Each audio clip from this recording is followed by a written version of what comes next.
今日我哋嚟煮蝦乾腐乳炆冬瓜。咁啊，先同大家講下食材先。冬瓜切咗粒，切片切粒都可以嘅。蝦乾預先揾水浸咗，洗乾淨水，千祈唔好倒啊！應該要用一翻。腐乳呢個大概1.5磚腐乳啦。我用咗少少麻油落去，將個腐乳先開勻咗先，等陣要用嘅。料頭好簡單嘅啫，4粒蒜子、2片薑、紅蘿蔔。我哋而家先將個冬瓜焯水先。凡親蔬菜焯水一定要注意就係水溫要夠，俾少少油落去，2滴油都可以噶。先焯一焯個冬瓜先。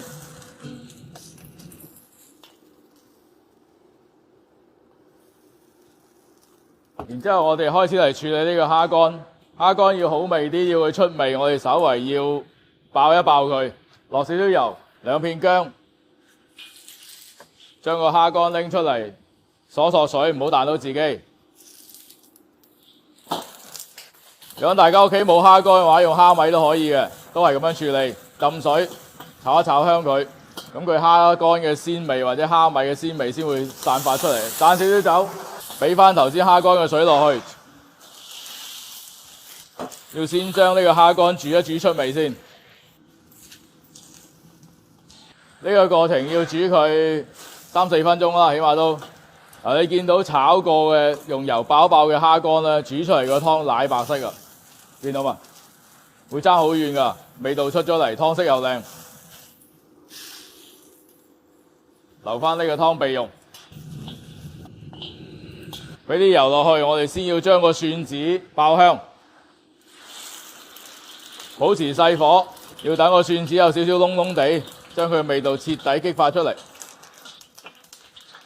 見到呢個蒜子有少少焦香，咁就可以啦。將之前撈好嘅腐乳放埋落去一齊炒香佢，全程細火啊！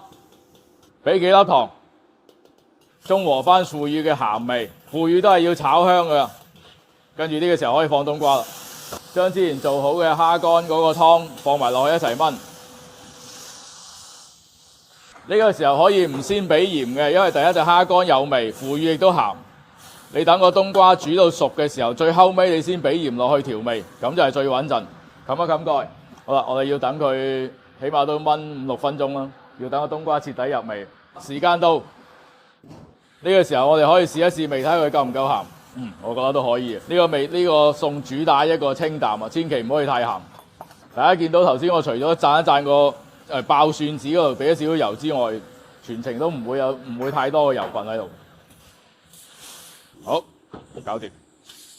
上碟蝦乾腐乳炆冬瓜。呢個餸嘅重點係蝦乾必須要提早少少爆香佢。用翻浸蝦乾嘅水煮翻一個湯嚟去煮個冬瓜。咁啊蒜子啦，如果你覺得唔係好接受蒜頭嗰種辛辣味，你可以唔用嘅。咁但係我覺得有啲香料落去加持會更加好味啲。咁就係關鍵點就係一定要係先處理嗰個蝦，記得。蝦薑沙白雞係我哋店鋪一個好受歡迎嘅菜式。咁我今日同大家係做一個家庭版嘅，一鑊熟10分鐘搞掂。依家我嚟調個雞嘅味道先，我哋要調到佢十足味道啦。等陣冚完蓋之後唔使理佢啦。少少胡椒粉、酒、少少麻油、蠔油、沙薑醬。如果你哋冇沙薑醬，可以用鹽焗雞粉，好少嘅雞汁，仲要俾幾粒糖、一啲生抽，撈勻佢，俾生粉又撈勻佢。咁我哋就嚟煎咗個雞，一個平底鑊搞掂。俾油，平底鑊唔需要等到好高油溫，放雞。大火煎到個雞兩邊金黃，將準備好切碎嘅沙薑放晒落去，中火等沙薑出一出味先，大火俾多次酒，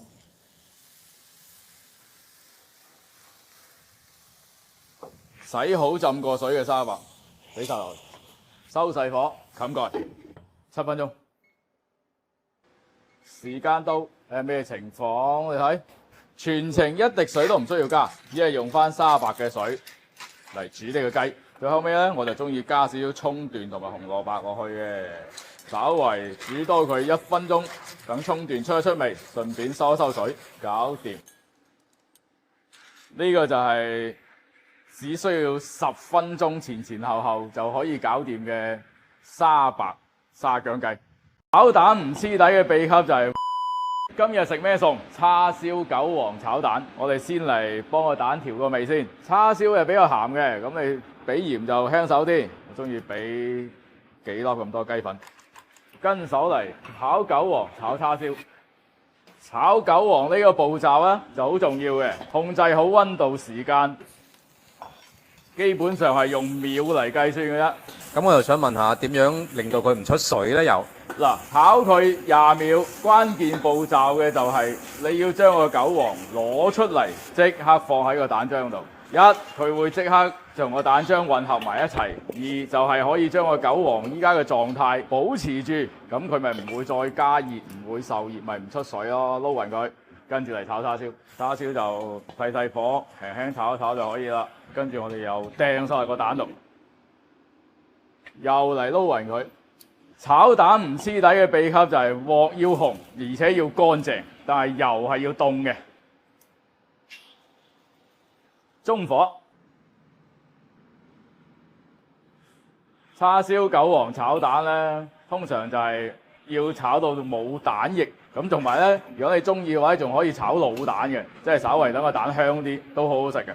咁我今日就啱啱炒到佢10成熟，好啦，當你見到冇晒蛋液啦，咁就搞掂。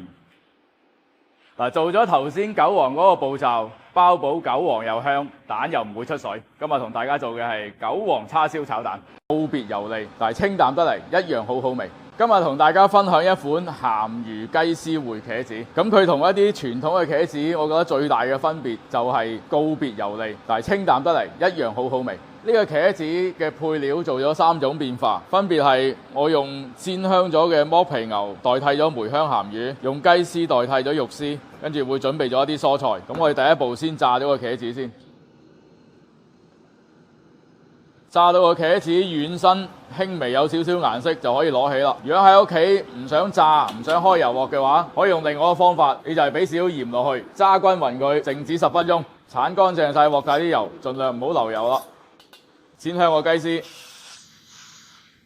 將準備好嘅料頭放埋落去，呢度有少少沙薑碎嚟啊，放埋鹹魚，走，放埋茄子，然之後我哋嚟調個味，蠔油、沙薑醬，開火炒香個醬，然之後我哋要俾豉油，但係豉油我唔會俾落個茄子度，會俾喺個鑊邊度。一係唔想個茄子即刻索晒所有嘅味唔均勻，二就係要豉油嘅味道喺個鑊邊有啲高溫嘅時候散發出嚟。分咗2次俾好少嘅胡椒粉，因為用咗剝皮牛嘅鹹魚，佢冇梅香鹹魚咁重味嘅，所以胡椒粉啊酒都會輕手啲。好，炒香個茄子呢個時候，我哋要俾水燜一燜佢。炸過嘅茄子，我哋需要有水分，喺呢個過程之中，佢油水會混合㗎，會結合咗，咁你會覺得唔會個茄子不停去出油。燜呢個過程5-6分鐘就可以啦，要睇住個茄子啱啱腍咗，咁最後尾試一試味就基本上 OK 㗎啦。燜咗佢2-3分鐘之後，我哋會將準備好嘅蔬菜俾埋落去。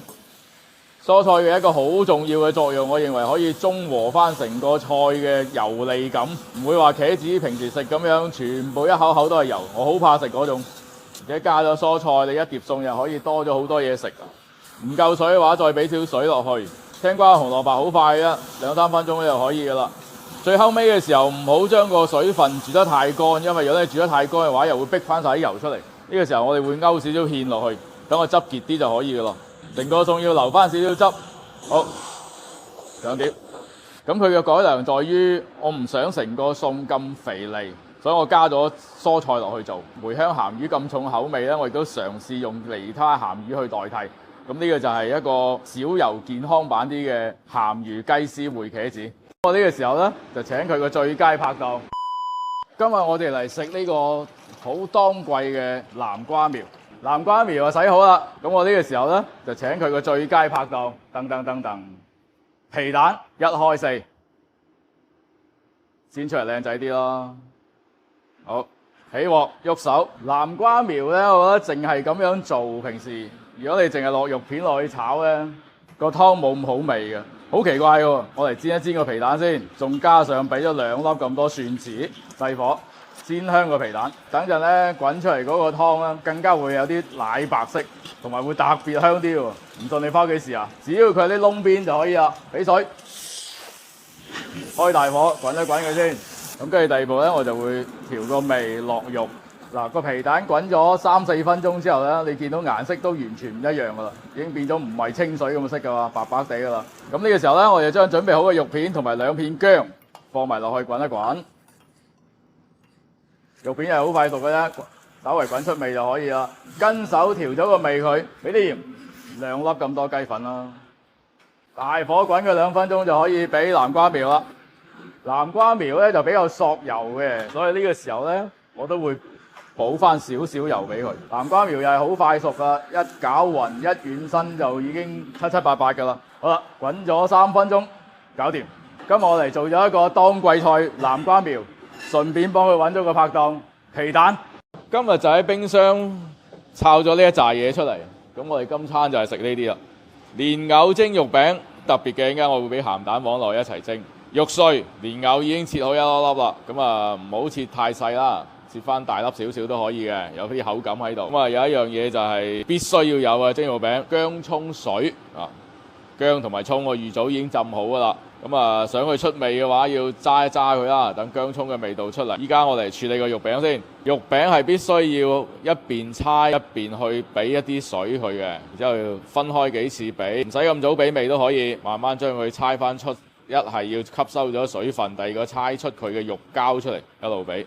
俾水有一個好關鍵嘅作用咧，就係蒸出嚟會更加之嫩滑一啲。同埋點解用薑葱水咧？咁有條件、有時間、有心機咁，你用薑葱水啦，咁佢可以更加香啲啦，又剔除咗一啲異味啦。咁你話如果冇薑葱水，用水得唔得咧？得嘅，但係就補水呢個步驟，我覺得係比較必須嘅。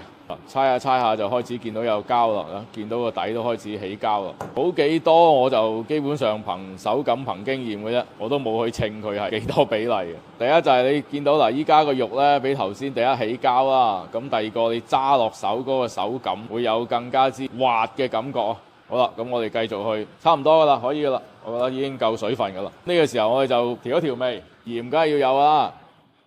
因為蓮藕已經比較甜噶啦，所以我就唔會再俾糖落去，啲鹽啦。咁你可以俾少少雞粉或者俾少少雞汁落去都可以嘅，咁會鮮甜啲。胡椒粉要俾少少，千祈唔好多。好簡單嘅調味就可以啦。我覺得呢啲蓮藕肉餅啦，呢啲咁家庭嘅菜都仲係要清淡啊、健康為主。咁因為等陣我哋會俾鹹蛋黃，佢都有少少鹹嘅，所以嗰個鹽唔好俾太多份量啦。咁你頭先見到我都係可能1個匙羹1/3咁樣。你將個蓮藕放埋落去，搓均勻佢，就已經基本上大功告成㗎啦。稍微打一打啦，打得實得滯，佢會口感太硬啦。蒸餸嘅碟記得要俾一啲油，將個碟搽翻均勻佢。一係會有啲油分補充，第二個就唔會黐碟。肉攤平，但係唔好攤得太薄，太薄嘅話冇咗蒸出嚟冇咗個口感啊。但係一定要鋪平佢，咁先會均勻嘅。俾埋鹹蛋黃上面，肉餅搞掂，攞去蒸。喺屋企蒸13分鐘啦。我哋呢個蒸櫃嘅話就10分鐘就有啦。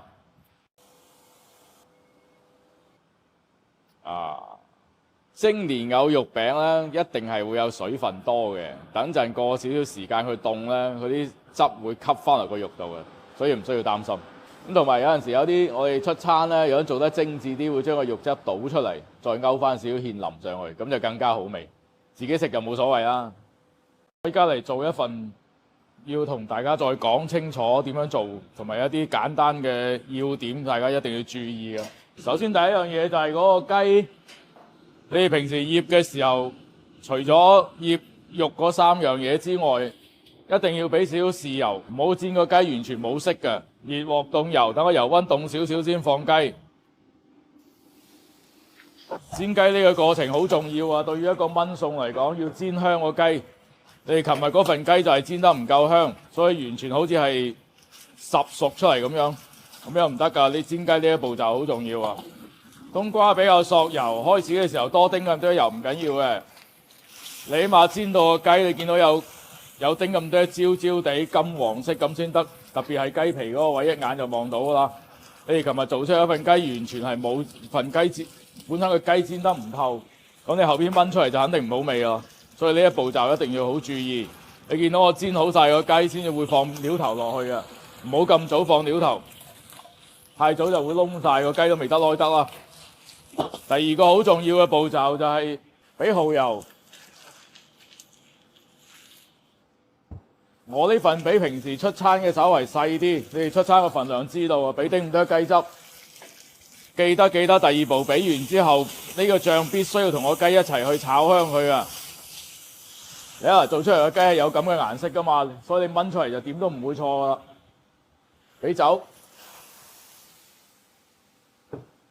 俾埋個冬瓜、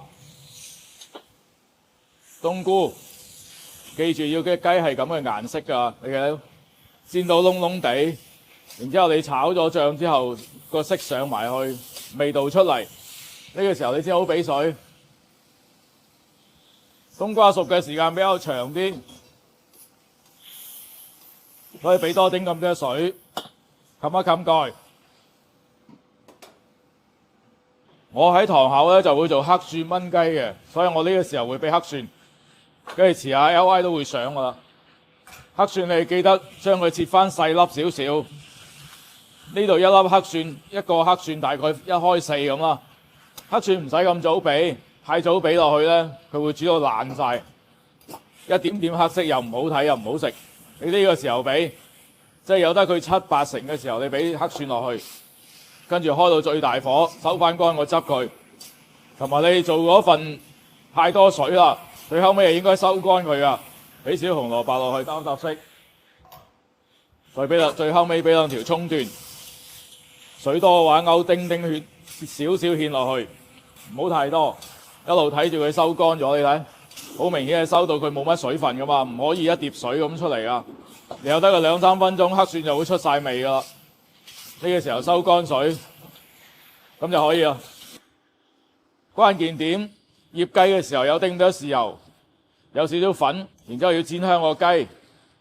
記得蠔油落去之後要炒醬，雞嘅顏色應該係有啲煎香、焦香嘅感覺，焦香嘅樣，同埋你見到成碟汁嘅顏色係比較深色噶嘛，同埋你哋做嗰啲太淺色啦，一睇就知係冇乜點炒醬啊。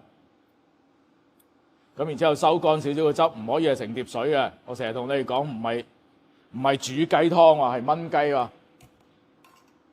得啦，就咁搞掂啦。